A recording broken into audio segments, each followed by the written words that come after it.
За үнэхээр ардын нам бол булаагаа дэлгэлцэж байна. Тэгээ энэ яг нэг намын булаа дэлгэлцэх нэг хэрэг боловч нөгөө талдаа ард түмэнд хохиролтой төрийн ажил бүрэн утгаараа гацлаа.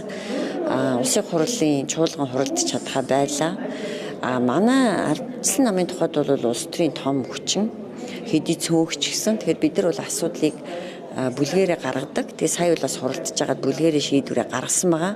Гэтэ хамгийн одоо харамсаж байгаа зүйл бол энэ ардын нам одоо ер нь бол сүүлийн 35 жилийн 71% нь засагласан байдгийг. За энэ ерөөсөө өдөр тутам гарч байгаа энэ булаа, хулгай, луйвар, авилга энэ асуудлыг бол ерөөсөө мэдээллийн гүйцэж уншиж чадгаа байсан. Нэг хулгайг нь уншиж дараагийн хулгай гараад ингээд ерөөсөө амжихгүй юу гарчваа гэдэг ийм байдалтай хүрсэн. Тэгэхээр энэ бол бас нэг зүйл байна л да. Хитрхи удаан ингээд засаглахаар одоо нэг тогтмол бас өмхирдэг гэдэг шигтэй ингээд хитрхи удаан засаглаад ирэхээр бүр ингээд хитрхи их авилга албан тушаалын хэрэг хитрхи их хулгайлан урьд бүр харилцан орооцолтоод бие биенийг ингээд барьцаалаад тэгээд ашгүй ингээд хоорондоо ийм түнжингүү байгаагийн үр дүнд нь юу гарч ийн гэвэл бие биенийхээ булааг л дэлгэж ийн л та эдээ бэрийг шавхаж байна. Нөгөө талдаа нэг харамсалтай зүйл бол өмнө нь ч гэсэн иймэрхүү асуудлууд яригддаг байсан. Одоо өөрөөр хэлбэл нүүрсний сонсголын үеэр бол одоо тодорхой асуудлуудыг гаргаад энийг шалгаж тогтоо гэд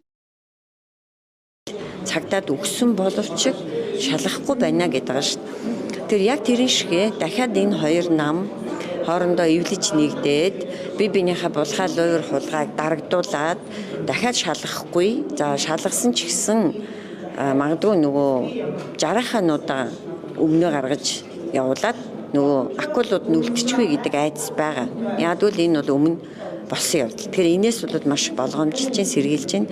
За тэгээд эцсийн дүндээ бол энэ төр хямрах нь бол ард түмэнд ерөөс ямар ч ашиггүй. Тэгэхээр энэ ардын нам асуудлаа өтөр түргэн шийдээсэ. Тэгээ өнөөдрийн би өглөөний асуудлыг бол бас маш гайхлаа.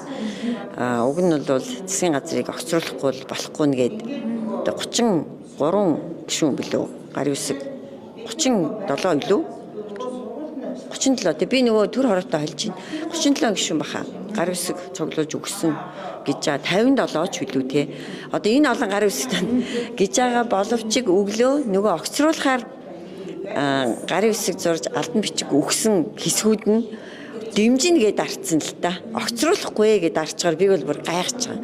Ингэж арт түмнэр тоглож болохгүй. Яагаад огцруулна гэсэн? Яагаад гинт болчихж байгаа? Энийний цаана дахиад нөгөө нэг янз бүрийн илдэг башир арга байна гэж харж байгаа. За тэгээ өдөр энэ чуулганы асуудал бол бас үндсэн хуулийн бус аргаар асуудлыг шийдэх гэж оролдсон. Өөрөөр хэлбэл одоо чуулганы дэгийн тухай хуулийн 101 дээр байсан баха. Байнгын хорооны шийдвэрийг танилцуулна. За тэгээд анх өргөж барьсан тэр томьёолоор санал хураана гэд. Өөрөөр хэлбэл байнгын хорооны шийдвэр энэ чуулганы санал хураалтад оролцох нөлөөлөхгүй буюу танилцуулна гэсэн өгүүлбэр байгаа. 101-ийн 3-т. Гэтэл өмнө ингэж байсан гэд миний ойлгосноор бол те яг тэр одоо чуулганы одоо энэ хуралдаан дээрээ байнгын хорооны тэр шийдвэрийг үндэслэх гээд ах шиг байлээ. Тэгэхдээ болгон туяа дэг дарга бол ямар юм ярьж ийн гэхээр прецедент буюу өмнөх жишгийг яриад байгаа. Гэтэл Монгол улс чинь одоо англо-саксоны эрх зүйн тогтолцоотой улс биш. Ром Германы хуулийн тогтолцоотой улс эрх зүйн.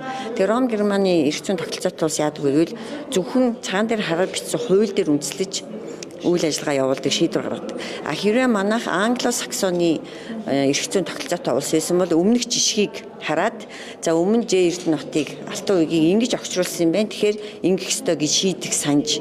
Гэтэл манайх тийм тогтолцоотой улс биш байхгүй юу? Өөрөөр хэлбэл хамгийн сүүлд хуульд ямар өөрчлөлт орсон тэр хуулийн өөрчлөлтийг барьж шийдвэр гаргах ёстой болохоос биш тэр хуулийн өөрчлөлтөөс өмнөх хин нэгнийг огцруулсан тэр кейс буюу тохиолдлыг барьж энд санал хураавал жинхэнэ үндсэн хуулийн зөрчил бол